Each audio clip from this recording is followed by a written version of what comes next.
Hello friends, welcome to my channel short and simple. So friends, आज हम discuss करेंगे एक बहुत ही इम्पॉर्टेंट टॉपिक और वो है पीएम केयर फंड या पीएम नेशनल रिलीफ फंड।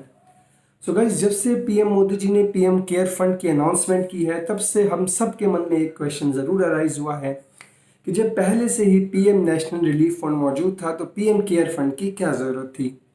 और कुछ लोगों ने पीएम केयर फंड के सपोर्ट में ये बात कही है कि पीएम नेशनल रिलीफ फंड से पैसा निकालने के लिए इंडियन नेशनल कांग्रेस के प्रेसिडेंट की अप्रूवल देनी पड़ती है। तो इस वीडियो में हम देखेंगे कि इसमें से कौन सी बात सच है और कौन सी बात झूठ है। सो गाइस, आगे बढ़ने से पहले प्लीज़ मेरे चैनल को सब्सक्राइब कर लें और बेल आइकन दबाना ना भूलें। तो friends, prime minister national relief fund आज से करीब 70 साल पहले बनाया गया था। तब इस फंड का मेन मकसद था पाकिस्तान से आए हुए माइग्रेंट्स को सपोर्ट करना और इसकी कोर कमेटी में prime minister, deputy prime minister, president of Indian National Congress, finance minister, representative of Tata trustees और a member of industry and commerce थे।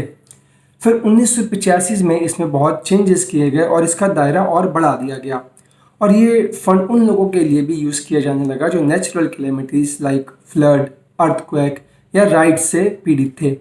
और एक बहुत बड़ा इसमें चेंज किया गया वो ये था कि प्राइम मिनिस्टर को ही फुल डिस्क्रिशनरी पावर दे दी गई कि इसके फंड्स को कब, कैसे और कहाँ यूज़ करना है। तो फ्रेंड्स, ये बोलना कि prime minister national relief fund के फंड्स को यूज़ करने के लिए इंडियन नेशनल कांग्रेस के प्रेसिडेंट की अप्रूवल की ज़रूरत होती है, ये बिल्कुल ही गलत बात है। तो फ्रेंड्स, अब बात करते हैं पीएम केयर फंड की। पीएम केयर फंड को 28 मार्च 2020 को अनाउंसमेंट की गई। इसका मेन मोटिव कोरोना से लड़ने, उसे रोकने, कंटेन करने और पब्लिक को रिलीफ पैकेजेस देने के लिए किया गया है। और इसकी कोर कमेटी में prime minister, finance ministry, ministry of home affairs और मिनिस्ट्री ऑफ डिफेंस भी शामिल है। और इसमें 3 मेंबर्स और भी ऐड किए जा सकते हैं। और इस फंड के फंड डिस्पर्सिबल की रिस्पॉन्सिबिलिटी एक सेट ऑफ रूल्स के अकॉर्डिंग होगी जो सारे ट्रस्टीज मिलकर डिसाइड करेंगे।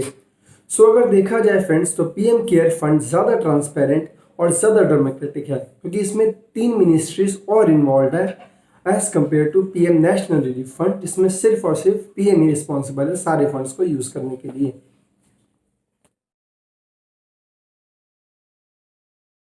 तो फ्रेंड्स, इसका एक क्वेश्चन अराइज होता है कि इस पे इतनी कंट्रोवर्सी क्यों की गई। तो इसका एक रीज़न ये भी हो सकता है कि 2018-19 की एक statement of income and expenditure के मुताबिक prime minister national relief fund में 3800 करोड़ रुपया था और उसी रिपोर्ट के मुताबिक 2018-19 की prime minister national relief fund की इनकम 783 करोड़ थी और उसका एक्सपेंडिचर 212 करोड़ था। तो एक्सपेंडिचर इनकम का आधा भी नहीं था और यही ट्रेंड पिछले 10 साल से चलता आ रहा है। और एक और रिपोर्ट के मुताबिक इस फंड की लिक्विडिटी सिर्फ 15% है। बाकी का फंड किसी न किसी स्टेट को डेवलपमेंट लोन पे या फिर फिक्स डिपॉजिट के तौर पर दे दिया गया है। इससे हमारे डोनेशन से सरकार हर साल एक बहुत बड़ा रेवेन्यू जनरेट करती है। So in the time of emergency सिर्फ 15% का ही फंड का यूज़ किया जा सकता है जो अपने आप में एक बहुत बड़ा सवाल है। सो एट लास्ट हम यही होप कर सकते हैं कि पीएम केयर फंड में ऐसा ना हो और इसका सारा पैसा जनता की भलाई के लिए और इंडिया की इकोनॉमी को बूस्ट करने के लिए यूज़ हो। Thank you for watching.